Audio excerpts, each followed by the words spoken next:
नमस्कार. तर लग्नानंतर होईलच प्रेम या मालिकेच्या आजच्या भागात आपण पाहणार आहोत. पार्थ काव्याला म्हणतो की काव्या, इतके दिवस तुम्हाला डिवोर्स हवा होता. सो फायनली मी तुमचं एक तरी स्वप्न खरं करून दाखवलं. आता मस्त अभ्यास करायचा, IAS होऊन दाखवा. छान आपल्या स्वप्नाला फॉलो करा. No excuse. यावर काव्या म्हणते पार्थ पार्थ म्हणतो की आय एम फाईन. इतके दिवस अँग्री पार्थ म्हणून वावरत होतो ना, जमत नव्हतं मला. मी असा हसराच बरा आहे. हे तोंड पाडून फिरणं, दॅट्स नॉट पार्थ. छान कॉफी पिऊन किशोर कुमार यांची गाणी ऐकत फिरणारा पार्थ इज बॅक. यावर काव्या म्हणते की आता हे प्रिटन करतात का जुना पार्थ परत आलाय म्हणून. यावर पार्थ म्हणतो, नाही, मी का प्रिटन करेल. मला आता छान वाटते. स्वतःला बांधून घेतलं होतं, ठरवून करत होतो ना. आता छान मोकळं झालंय. पण खरं सांगू का, काही दिवस तुम्ही माझा तुमच्यावरचा राग जावा म्हणून प्रयत्न करत होतात. माझा राग जायचा, पण नेक्स्ट मोमेंटला परत चिडायचो मी. चुकीचं वागत होतो ना मी. यावर काव्या म्हणते, अजिबात नाही. हर्ट झाले ना तेव्हा तुम्ही. पार्थ म्हणतो, सोडा ना ते आता. किती दिवस त्या आठवणी आठवत राहायच्या. त्यापेक्षा आता आपण छान आठवणी तयार करू. पार्थला जरा वाईट वाटतं आणि म्हणतो की म्हणजे निरोप घेताना कडवटपणा राहणार नाही. काव्या म्हणते, पार्थ, आपण करूया आठवणी तयार. आपण करू शकतो छान स्वतःच्या मनाची तयारी करून सुद्धा वेगळे होऊ शकतो. पण काका काकूंचं काय, त्यांना कळलं तर. पार्थ म्हणतो, बरोबर आहे तुमचं. सगळ्यात आधी आपण हेच काम करूया. पार्थ एक निर्णय घेतो की घरच्यांना आपण डिवोर्स घेतो हे सांगून मोकळं होऊया. दुसरीकडे नंदिनी सुद्धा जीवाला म्हणते की आई बाबांना सांगायला जाऊया. तेव्हा जीवा तिला थांबवतो आणि बोलतो की आपण सगळ्यांना सांगून मोकळे होऊ, पण घरचे कसे रिॲक्ट होतील.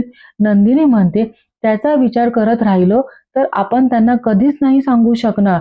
सुदैवाने आपल्या घरी कोणाचा कधीच डिवोर्स झालेला नाही. पण याची सुरुवात आपणच करतोय कळल्यावर त्यांना धक्का तर नक्कीच बसेल. शॉक होतील, आरडाओरडा करतील, कारण विचारतील. पण आपण जे काही आहे ते खरं खरं सांगून टाकूया. जीवा बोलतो, माझी तर हिंमतच होत नाहीये. लग्न आधी माझं कोणावरती तरी प्रेम होतं, हे मी त्यांना कधी सांगू शकलो नाही. आता डिवोर्स घेतो हे कसं सांगणार. दोघे विचार करतात आणि नंदिनी बोलते, ठीक आहे, तुम्ही नका बोलू, मी बोलेन त्यांच्याशी. आधी कोर्टाची पायरी चढून हिंमत दाखवली आहे. आता डोंगरावरून खोल दरीत उडी मारायची पण भीती नाही वाटणार. नंदिनी जायला निघते तेव्हा जीवा बोलतो, नंदिनी, दरीत उडी मारायची असेल तर एकटीने मारू नकोस. संसारात तुझी साथ नाही देऊ शकत. पण ही गोष्ट दोघांनी मिळून घरच्यांना सांगायला हवी. एक मिनिट, सगळ्यांना एकत्र सांगायचं की वेगवेगळं. तेव्हा नंदिनी बोलते, सगळ्यांना एकत्र सांगितलं तर त्रास होईल सगळ्यांना. यावर जीवा बोलतो, तसाही होणारच आहे. नंदिनी बोलते, अहो पण वेगवेगळं सांगितलं तर शांतते समजवता तरी येईल. यावर जीवा बोलतो, मी आईशी बोलतो, तू बाबांशी बोल. नंदिनी बोलते की हिमतीच्या गोष्टी मी करते खरी, पण कुठल्या तोंडाने बोलू मला खरंच कळत नाही. या सगळ्या दोघांचा काही दोष नाही. माझ्या आईबाबांसारखे चांगले आहे दोघेही. तर दुसरीकडे काव्या बोलते की खरंच पार्थ, काका काकूंना हा शॉक डिझर्व करत नाही ते. पार्थ म्हणतो, बरोबर आहे, पण आपण हे सगळं सांगून एकदा मोकळं होऊया. जे व्हायचे ते होऊन जाऊ दे. पार्थ सांगायला निघतो तेव्हा काव्या बोलते, ऐका ना पार्थ, त्यांनी आपल्याला विचारलं तुम्हाला हे लग्न का नकोसं झालं तर.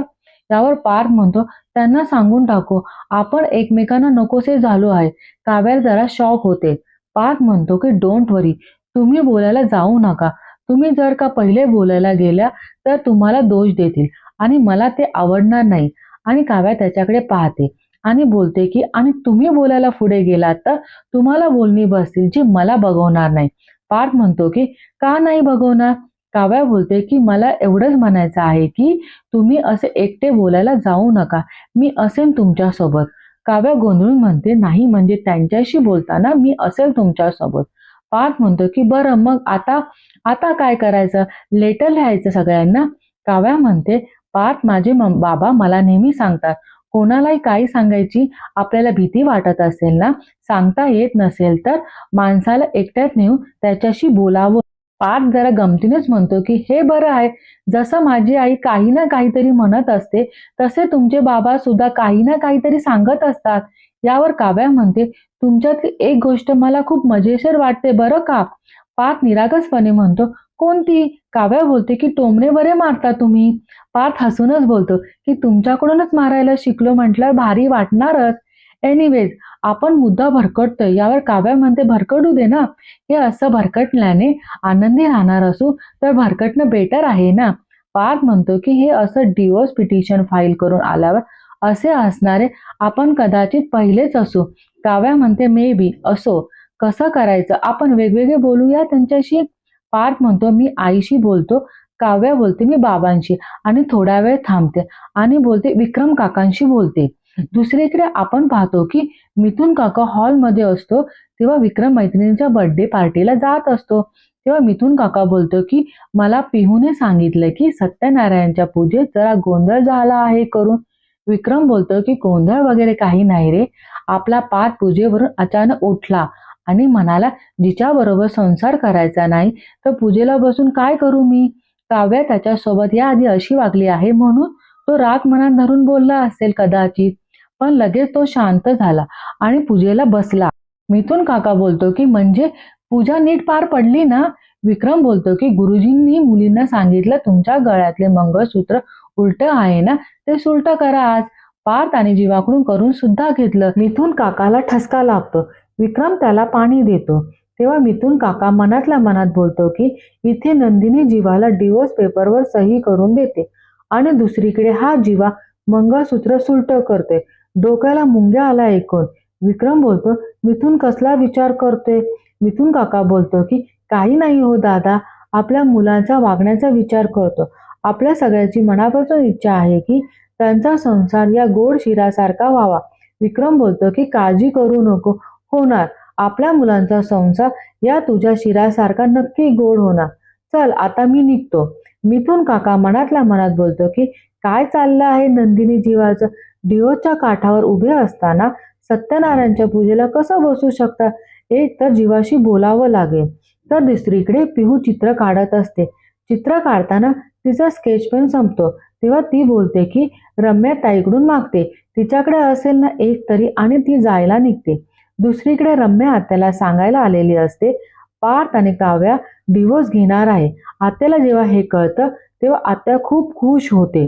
यावर रम्या बोलते की ओरडून सांगणार आहे का, थांब जरा, आणि ती दरवाजा ढकलते. आता बोल पण हळूहळू बोल. यावर आत्या बोलते कसली निर्डवलेली लोक आहेत ही. म्हणजे एखाद्याच्या वाढदिवसाला जायचं नंतर त्याचाच खून करून यायचा. यावर रम्या बोलते काय काय वाढदिवस खून. आत्या बोलते रम्या मला सांग, सत्यनारायणच्या पूजेला दोघे जण जोडीने बसले होते ना आणि नंतर जोडी उठली, कोर्टात गेली आणि जोडी तोडून आली. कमाल आहे बाई खरंच. रम्या खुश होऊन बोलते की जाऊ दे ना, आपल्या फायद्याच्या गोष्टी होत आहेत ना, आपण तिकडे लक्ष देऊया. तुझ्या लक्षात येते काही. आत्या बोलते काय. रम्या बोलते येत्या 6 महिन्यात पार्थ आणि काव्याचा डिवोर्स होणार. आत्या म्हणते या 6 महिन्यामध्ये वेगळे होण्याऐवजी ते दोघं जवळ आले नाही म्हणजे मिळवलं. यावर रम्या चिडूनच बोलते की काय काय बोलतेस तू, 6 महिन्यात एकत्र. तू बरी आहेस ना, तुला माझा आनंद बघवत नाही. निगेटिव्ह कशाला बोलतेस. आत्या बोलते की मी निगेटिव्ह बोलत नाही आहे रम्या, मी प्रॅक्टिकली बोलते. पार्थ नेहमीच काव्यासाठी काही ना काहीतरी करत आलाय आणि हे आपण बघितलंय ना.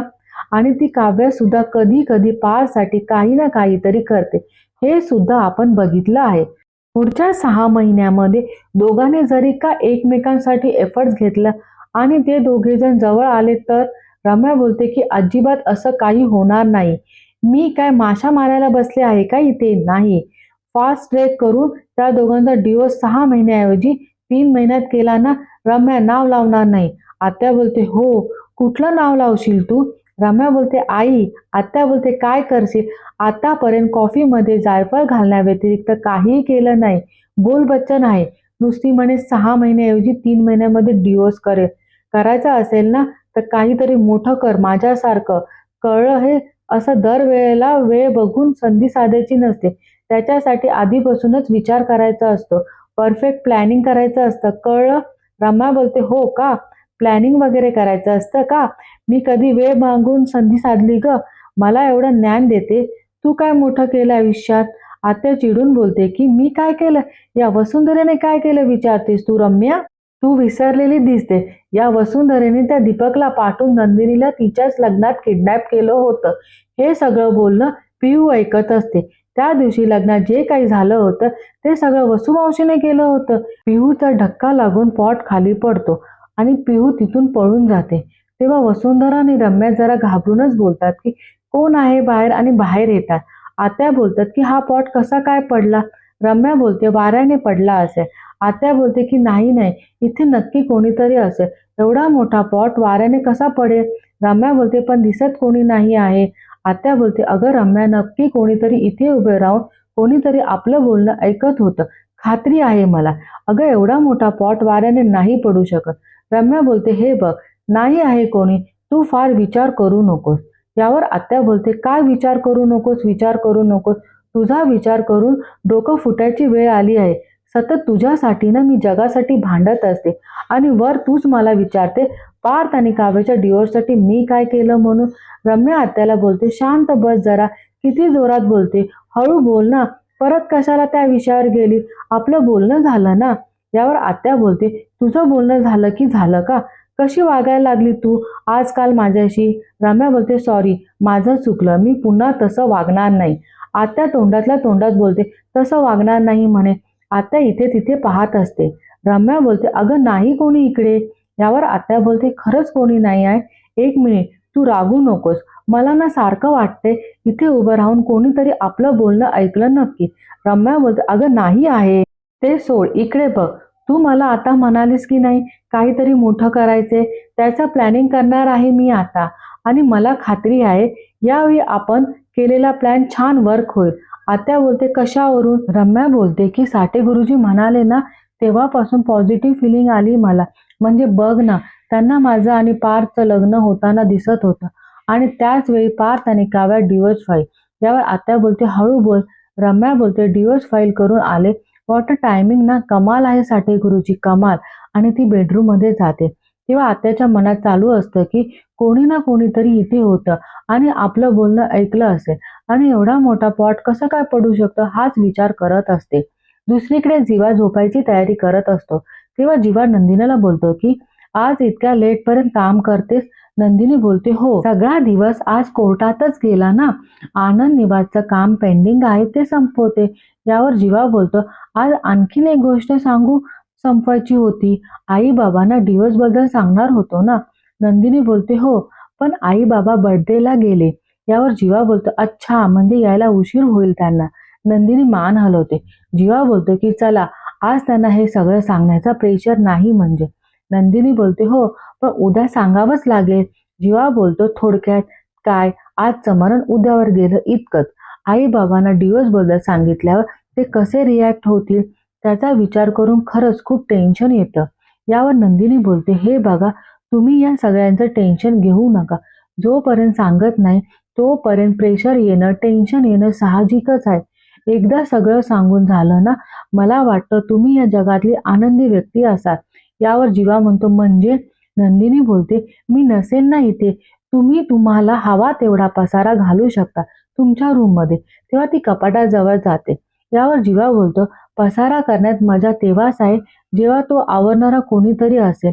आणि नंदिनी त्याचं बोलणं ऐकते. आणि आजचा भाग इथे संपतो. धन्यवाद.